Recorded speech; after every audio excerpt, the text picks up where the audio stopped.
I wanted to start, I think like on a weekly basis, doing just a little technique here and there.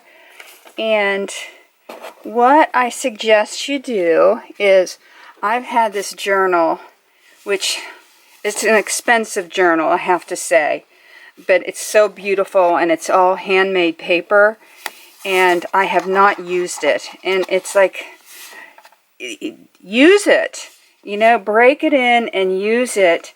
And so, because there's so many times, like here, I've been, you know, I have these scraps of paper where I just do like doodling, and I use different materials, and then I kind of forget about them. And so this way, having a journal where you're just doing some experimental techniques, because that's what I used to do before I got really involved in really creating art. I experimented, and it was the best time to really just, like, you know, just empty my mind and just let my intuitiveness come through. And, you know, nothing was precious. So therefore, I could just do whatever I wanted. And what came out of it was, a lot of beauty. And then I forgot about it. And so this is kind of a record. This will be a record of techniques that either I'll just have for myself that I love, or that I can use in paintings. And here's I broke this beautiful journal in, and I just came up with this abstract painting. And so I'm going to use the same materials and the same technique on the next page. Okay? And so how I got this like really soft charcoal is, they have these little pouches. You can buy them online, and they're like $40. And I bought one a long time ago, and I pulled it apart, and I realized, what a waste of money. I can make my own. So what you need, I'll just put this away for right now. What you need is, you need like a circle of some stretchy fabric. I think this was an old t-shirt. You can do an old sock, anything that's like a jersey texture to it. Okay, so you have your circle here, and you just pour out some charcoal like that. I would say that's like maybe a tablespoon, maybe a little less than a tablespoon. And then you get cotton balls.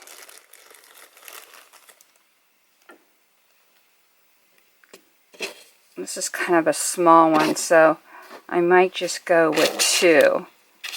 But these are a little bigger, so I think I had 3 cotton balls in there. Okay, so then you just twist this, get a rubber band,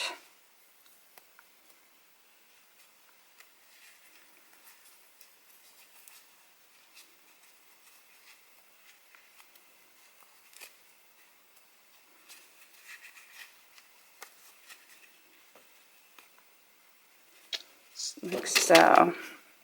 Okay.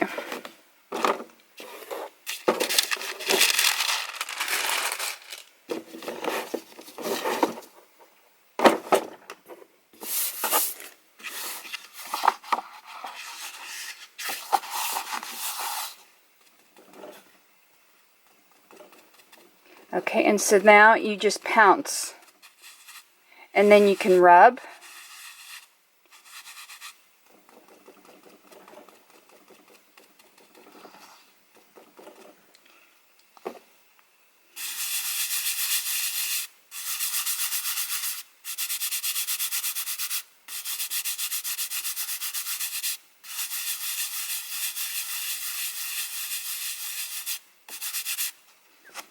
Okay, if you want a little bit more.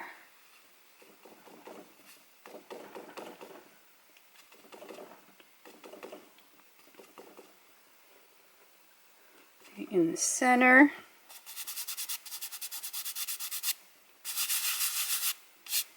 Yeah, and you can spread this.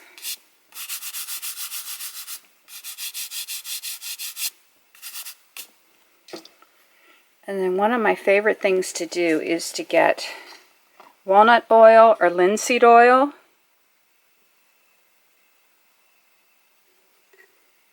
Because I like things to look really aged and moldy, like those aged and moldy walls that are horrible for the homeowner, but they're very beautiful aesthetically, to me anyways. So I just, with my finger, I just kind of dipped.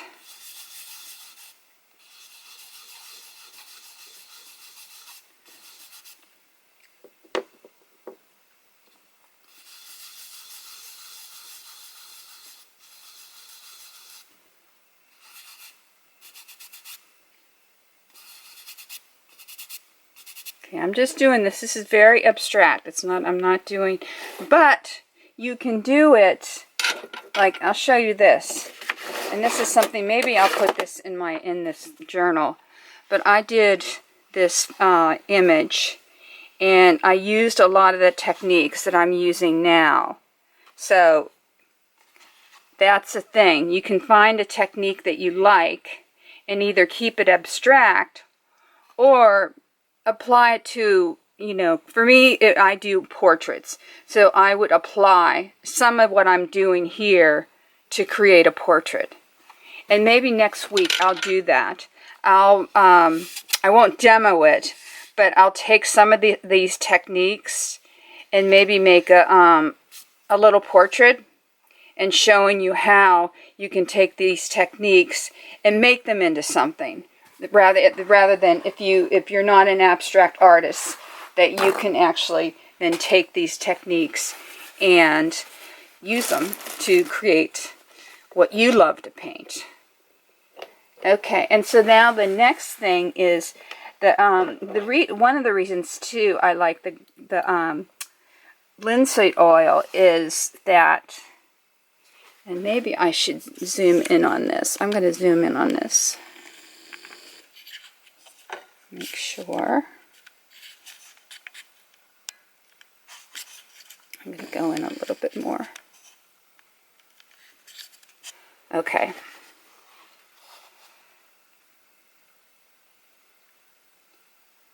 It just goes over really, really well with pencil. You wouldn't think it would, but it does. So you really can't see it in the charcoal itself. But these areas where I did put the linseed oil or the walnut oil. See, and even here, when I'm doing it on the paper, it still doesn't have that intensity on the linseed oil.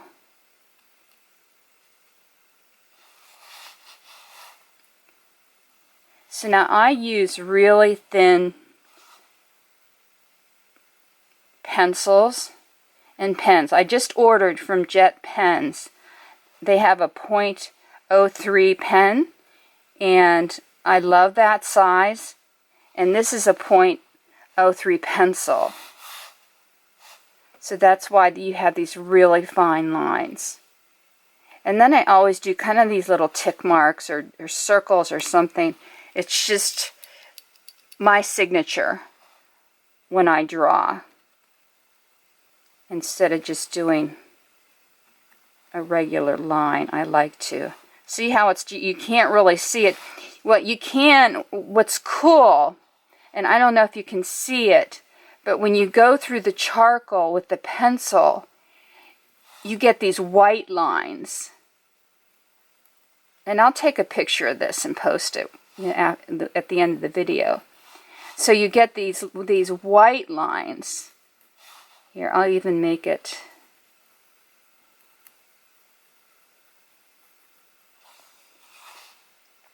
It's very subtle, and I probably use a white gel pen as well. But see, this is something I hadn't figured out before. This is the first time that Now I'm exploring what you can do with your pencil on top of just the pure charcoal.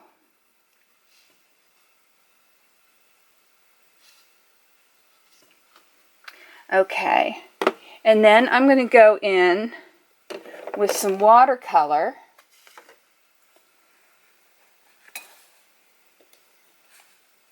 And my go-to is, I love burgundy yellow ochre. You can use, it's a Daniel Smith color, but you can use yellow ochre or any color you want. I mean, it just doesn't matter. And first I'm gonna get the brush really wet.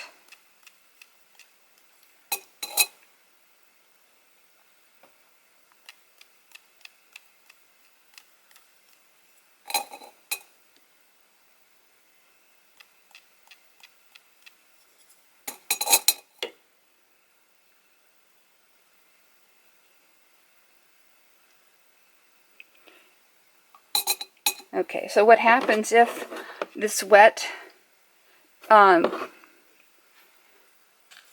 hold on, I'm going to have to move this out. I don't know if you saw that, okay.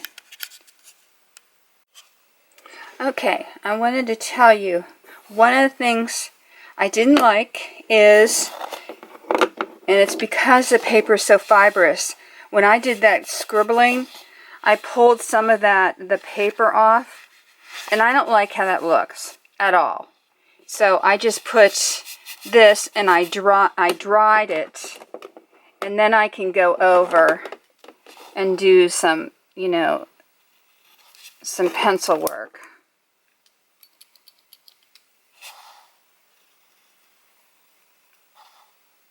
So, you know, that works. Now, you can do any kind of mark making or doodling that you'd like. I mean, you can scribble. That's the other thing you could do. You can do lines, and then you can scribble and just have the pencil at the, you know, just hold it at the very end, and then create this mass of energy, which I love. See, this is like so wet, and it almost went through. So I don't like that. So now I know with this paper I can't do that. If I ordered the jet pens, and so next week I'll show you the how those work, because they're the same, as I said, they're 0.3, so they're a lot thinner than most pens. So I wanted to show you how, if you want to try that technique that I just showed that failed on that paper. Here, I'll zoom in.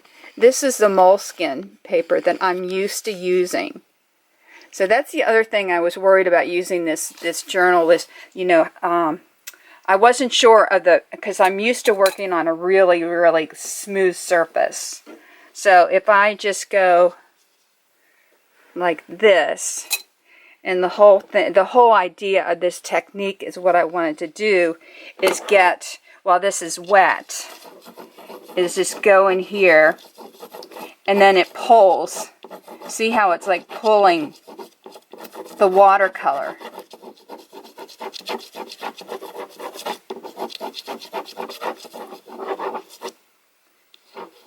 So so this paper is allowing me to do this. So you get all these really cool lines in here. So, but anyways, that's, if you're using a moleskin, try that. But if you're using something that's really fibrous, it's not going to work. Okay, so back to this. And then I'm going to stop because I'm going to make these videos short. Most people know that I tend to go make long videos. And I want to try and make these short so you can just watch them and then move on with your day. So I'm just getting my gesso.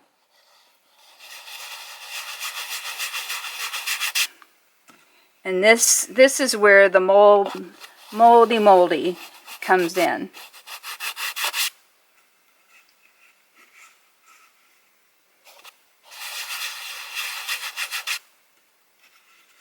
See, I love that texture on this paper a lot.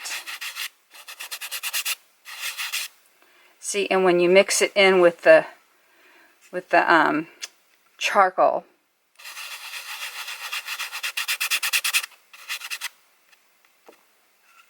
and I'm going to get rid of that.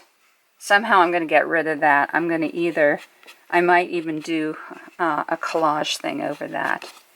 But,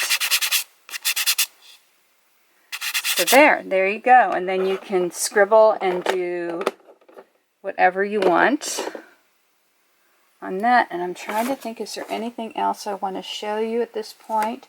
No, I'm going to wait. I'll wait till next week. And here you can do this little scribbling here. Let's see what happens if I just use a little linseed oil, walnut oil, either one. I don't know if it'll do anything at all.